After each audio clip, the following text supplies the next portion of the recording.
Alam nyo ba na ang simpleng unan o cellphone sa tabi nyo ay pwedeng maging sanhi ng biglaang stroke o pagkaulyanin bukas paggising? Panoorin ito hanggang dulo para matuklasan ang 3 tahimik na mamamatay tao sa inyong kwarto at paano ito alisin para sumigla muli ang inyong katawan.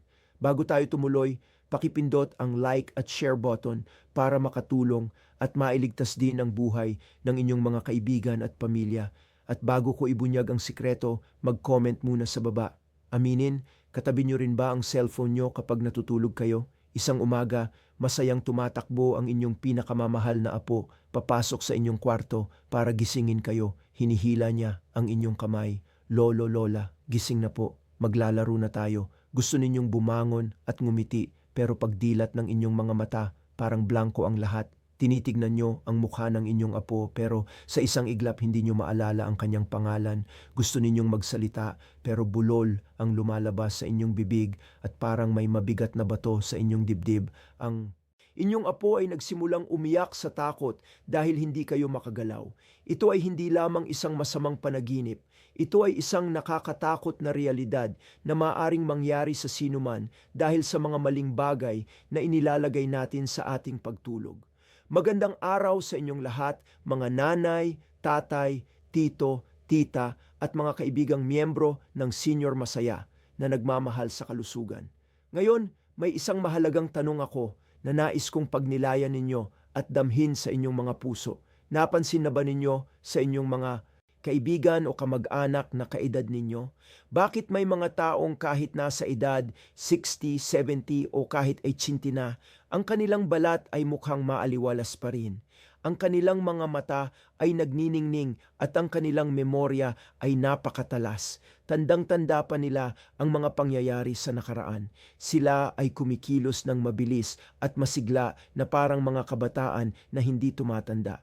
Pero sa kabilang banda, tignan naman natin ang ibang grupo o baka maging ang ating sarili minsan. Kahit na sinisikap nating alagaan ang ating sarili sa abot ng makakaya, maingat sa pagkain, kumakain ng gulay at isda, umiinom ng mamahaling vitamins na binili ng mga anak at hindi naman kinukulang sa pera. Bakit tuwing umaga pagdilat ng mata, imbes na maging presko at handa sa bagong araw, pakiramdam natin ay napakabigat ng katawan? Parang may malaking bato na nakadagan sa dibdib. Masakit ang batok na umaabot sa balikat at likod at hilo ang ulo na parang kulang sa tulog. Kahit 7 to 8 hours naman tayong nakahiga, ang pinakakabahala ay ang tungkol sa utak. Marami sa inyo ang nagsisimulang makaramdam na ang dating matalas na memorya ay lumalabo na. Ang susi ay nasa harapan na pero hinahanap pa sa buong bahay. Ang pangalan ng paboritong apo ay nasa dulo na ng dila pero hindi mabanggit. O minsan pupunta sa kusina tapos tatayo lang doon at mag-iisip, ano nga ba ang gagawin ko dito? Madalas nating inaalaw ang ating sarili sa pagsasabing normal lang ito sa pagtanda. Humihina talaga ang katawan habang lumilipas ang panahon. Sinisisi natin ang edad, ang tadhana o ang panahon. Pero ngayon, ako po si Dr. Ramon Aquino. Bilang isang taong matagal nang nag-aaral ng kalusugan ng malaliman ay gustong sabihin ang isang katotohanan na maaaring gumulat sa inyo at magpabago ng inyong pananaw habang buhay. Ang katotohanan iyon ay ang paghina ng katawan, lalo na ang paglihit ng utak, pagkawala ng memorya o kahit ang sakit na pinakakinakatakutan nating lahat. Ang stroke o pagkataralisa na madalas mangyari ng biglaan sa madaling araw, ang pangunahing sanhi nito ay hindi lamang dahil sa pagtanda. Ito ay nagmumula sa isang tahimik na mamamatay tao na nagtatago sa pinakaligtas na lugar para sa atin, ang ating kwarto. At ang pinakamasakit, ang mga mamamatay tao na ito ay hindi ibang tao, kundi mga bagay na tayo mismo ang inilagay doon gamit ang sarili nating mga kamay. Inilagay natin sa ulanan ng kama, sa tabi ng unan o malapit sa ating ilong dahil sa kawalang alam na kasanayan o maling akala na ito ay mabuti. Sa espesyal na talakayan nito dito sa Senior Masaya, hindi ako magsasalita tungkol sa pag-inom ng gamot o mabibigat na ehersisyo. Sa halip, papasukin natin ang inyong kwarto para tanggalan ng maskara ang 3 ipinagbabawal na bagay. ang 3 berdugo na sumisira sa utak at mga ugat habang tayo ay natutulog. Sigurado ako na 99% ng mga bahay ay mayroon ng kahit isa sa 3 bagay na ito sa ulan ng kama. Nais kong bigyang diin, pakiusap, manatili at tapusin ang pakikinig o pagbabasa nito. Huwag munang umalis, lalo na kapag umabot na tayo sa 3 bagay. Dahil ang 3 bagay na ito ang pinakamalaking issue. Isang tahimik na panganib na direktang konektado sa buto sa leeg at mga ugat na nagdadala ng dugo sa utak. Ito ay isang bagay na madalas namamali ng intindi ng mga nakatatanda sa buong buhay nila. Kung malalaman ninyo ang sikretong ito, maaaring mailigtas ninyo ang inyong buhay o ang buhay ng inyong mahal sa buhay mula sa pagiging beden. Bilang pasasalamat sa inyong oras, hindi ako pupunta dito ng walang dala. Gumawa ako ng isang espesyal na gabay na isinulat ko para sa mga tagubaybay ng Senior Masaya na pinamagatang 7 minutong pindot para sa tulog na kasing lalim ng meditasyon. Ituturo nito ang mga simpleng paraan ng acupressure para makatulog kayo ng mahimbing at ma-recharge ang utak. Ibibigay ko ito ng libre. Sasabihin ko ang paraan kung paano ito makuha sa huling bahagi. Bago tayo magsimulang maglinis ng kwarto bilang tulong sa kapwa, maaari po bang pindutin ang like at i-share ito sa inyong mga group chat o sa pamilya? Ang isang share ninyo ay maaaring magligtas ng buhay mula sa panganib ngayong gabi. Kung handa na kayo, simulan na nating alamin ang mga sikreto. Ang unang bagay ay ang tinatawag kong droga ng digital age na naging ika-3 bahagi na ng katawan ng tao.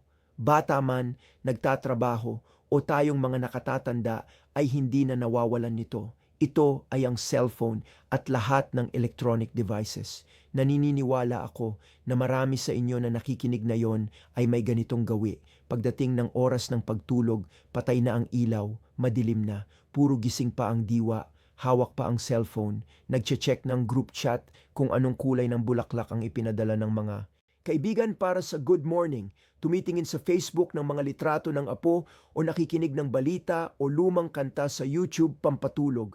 Kapag nagsimula ng bumigat ang talukap ng mata dahil sa nakasanayan, ilalapag ang cellphone sa mesa sa tabi ng kama nang hindi pinapatay. Bukas pa ang Wi-Fi 4G o 5G. O ang mas malala dahil takot hindi magising sa alarm, isisiksik ang cellphone sa ilalim ng unan para rinig na rinig. Mukhang komportable, di ba? Parang walang masama. Pero alam nyo ba sa pananaw ng siyensya ng utak at nervous system, ang paggawa nito gabi-gabi ay walang pinagkaiba sa pagpapakain ng lason sa inyong utak. Sa oras na ito ay pinakamahina at nangangailangan ng pahinga. Bakit ko nasabing ganito kalala? Ang katawan ng tao ay likas na kamangha-mangha. Mayroon tayong body clock na sumusunod sa araw. Kapag lumulubog na ang araw at dumilim, alam ng katawan na oras na para magpahinga.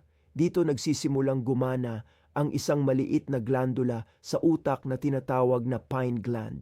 Ang glandulang ito ay parang pabrika ng isang kahanghahang hormone na tinatawag na melatonin. Ang melatonin ay hindi lang pampatulog. Ito ay natural na elixir of life. Tungkulin itong ayusin ang mga nasirang cells, linisin ang mga lason sa utak at tulungang sirain ng mga cancer cells na maaaring nabubuo sa katawan. Ang problema ay ang pabrika ng pineal gland ay mahiyain at takot sa liwanag. Gumagana lang ito ng maayos sa lubos na kadiliman. Ngayon isipin nyo, kapag naglalaro kayo ng cellphone sa madilim na kwarto, ang blue light mula sa screen na may matinding enerhiya ay direktang pumapasok sa inyong mga mata at nagpapadala ng senyales sa utak na, "Hoy gising, mataas pa ang araw, bawal matulog." Ang resulta, ihihinto ng pineal gland ang paggawa ng melatonin.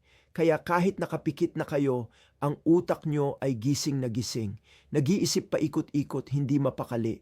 At kung makatulog man kayo, ito ay mababang tulog, maraming panaginip at madaling magising. Kaya paggising sa umaga, pagod kayo na parang nagbuhat ng buto o hilo na parang may hangover. Pero hindi lang iyon ang mas nakakatakot kaysa sa liwanag ay ang electromagnetic fields o EMF or radiation. Kahit sabihin ng mga kumpanya na ligtas ito para sa tawag na 5 to 10 minutes, hindi sinasabi na ligtas itong ilagay sa tabi ng bungo natin ng 6 to 8 hours bawat gabi taon-taon. Ang radyasyon na ito ay gumugulo sa natural na brain waves natin.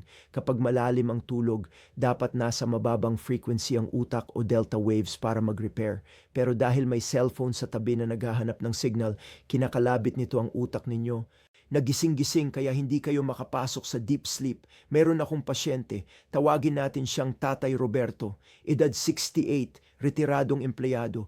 Lumapit siya sa akin kay Dr. Ramon Aquino dahil sa sakit ang ulo na pabalik-balik at ugong sa tenga na parang kuliglig. Nagpatingin na siya sa tenga at utak, walang makitang mali. Uminom na ng gamot pero bumabalik pa rin ang sakit. Nang usisahin ko ang kanyang routine, nalaman kong mahilig siyang makinig ng radyo sa cellphone hanggang makatulog at inilalagay niya ito sa unan. Mismo dahil medyo mahina na ang pandinig niya, sinabi ko kay Tatay Roberto, Tatay, subukan nating walang gamot. Bumili ka ng radyo na de baterya o kung gagamit ang cellphone, ilagay mo sa labas ng kwarto. Makalipas ang 2 linggo, tumawag si Tatay Roberto tuwang-tuwa na wala ang sakit ng ulo niya. Nakakatulog na siya hanggang pimpo ang lumiwanag ang isip niya. Ang kwento ni Tatay Roberto ay patunay na minsan ang gamot ay wala sa ospital kundi nasa pagtanggal ng lason sa ating buhay. Kaya payo ko, ngayong gabi gawing radiation-free zone ang inyong kwarto. I-charge ang cellphone sa sala. Bumili ng alarm clock na de baterya. Kung kailangan talaga ang cellphone ilagay sa pinakamalayong sulok ng kwarto, hindi abot kamay. Pumunta naman tayo sa pangalawang mamamatay tao. Ito ay maaing nakakagulat dahil mukhang maganda at natural ang mga halaman at paso sa loob ng kwarto. Nitong mga nakaraang taon na uso ang plantito at plantita, marami ang naglalagay ng monstera, rubber plant o iba pa sa kwarto para daw sa fresh air. Pinuro sa atin na ang halaman ay nagbibigay ng oxygen at kumukuha ng carbon dioxide. Tama yon. Pero kalahati lang ng katotohanan. Ang karamihan sa mga halaman ay gumagana kasabay ng tao. Sa araw nagfo-photosynthesis sila, naglalabas ng oxygen. Pero paglubog ng araw at madilim na, humihinto ito at nagsisimula silang huminga tulad ng tao. Humihigop ng oxygen at naglalabas ng carbon dioxide. Isipin nyo, ang kwarto nyo ay sarado, naka-aircon, limitado ang hangin. Kapag tinabihan nyo ng maraming halaman ng inyong kama, nakikipag-agawan kayo ng oxygen sa kanila buong gabi habang binubughan nila kayo ng carbon dioxide. Ito ang siyentipikong paliwanag sa tinatawag nating bangungot o parang may dumadagan o yung paggising na habol ang hininga at masakit ang dibdib. Sinasabi ng utak kulang sa oxygen gising. Bukod pa rito sa Pilipinas na mainit at mahalumigmig, ang lupa sa Paso ay paraiso ng amag, fungi at bakterya. Ang sports ng amag ay lumilipad sa hangin o airborne. Kapag nasa ulan nyo lang Paso, nilalanghap nyo ang amag papunta sa Bagagabi.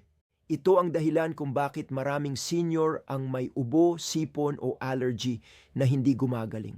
Sa Fenge din, ang kwarto ay dapat yin o tahimik pero ang halaman ay yang o lumalaki, gumagalaw.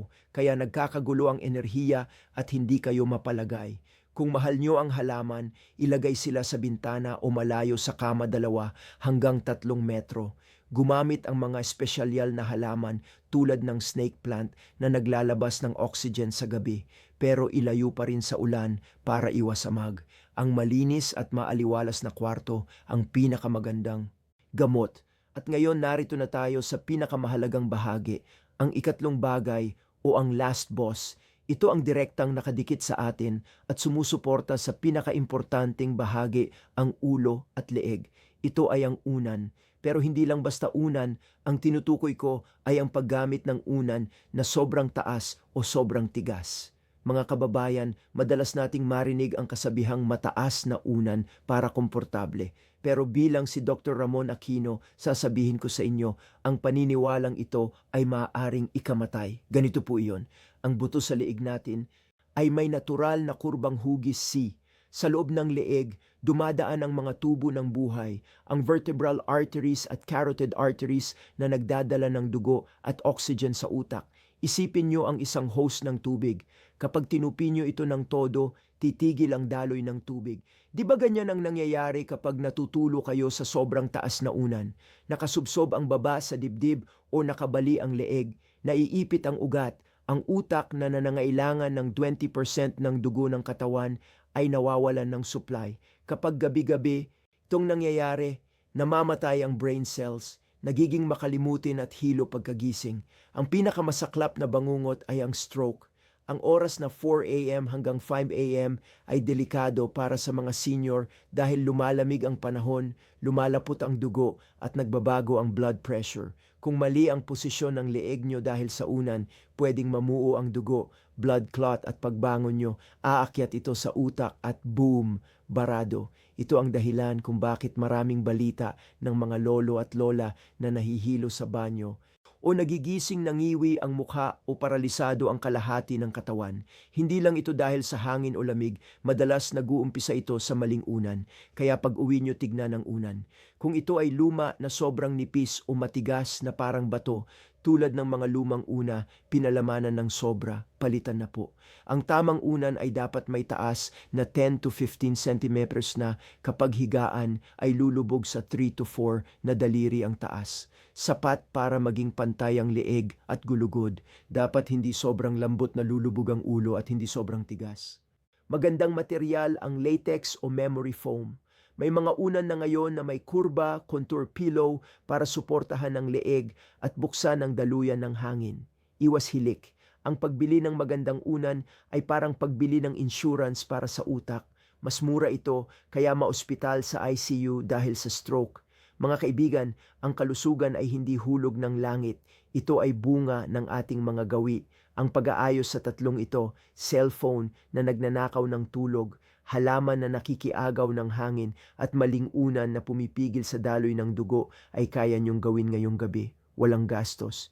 Ilipat lang at ayusin. Isipin nyo kung gagawin nyo ito, bukas paggising nyo magaan ang ulo, malinaw ang isip at may lakas kayong magluto o makipaglaro sa inyong apo. Hindi ba't ang gusto nating lahat? Huwag kalimutang i-like at i-follow ang Senior Masaya para sa gabing ito ayusin ang inyong kwarto, matulog ng mahimbing at gumising ng masaya at masigla. Ingat po tayong lahat. Magandang buhay.